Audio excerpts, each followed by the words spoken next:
السلام عليكم البنات، كيف بقيتوا؟ لاباس بخير؟ شخباركم؟ كنتمنى ان شاء الله يا ربي تكونوا بخير وعلى خير ويلقاكم هذا الفيديو وانتم باحسن الاحوال يا ربي. اليوم فيديو جديد، رجعت عاوتاني الحانوت، غادي نحاول انني نصور لكم الجديد واخا ان باقي كاينه المنطقه صراحه ما كيفوتش الوقت ديالها سواء الشتاء او لا الصيف.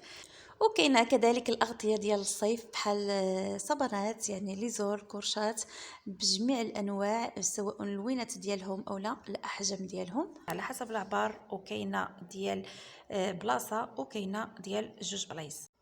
غادي نولي ان شاء الله نصور لكم كل مره الجديد، حيت صراحه غبرت شي شويه، كانت عندي شي ظروف، صراحه كان عندي شي شغل ساليته الحمد لله.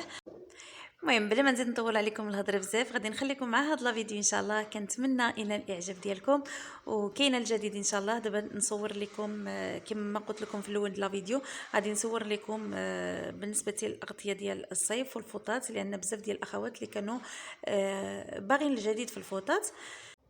كنشكركم بزاف وكنقول لكم شكرا لكم عاوتاني.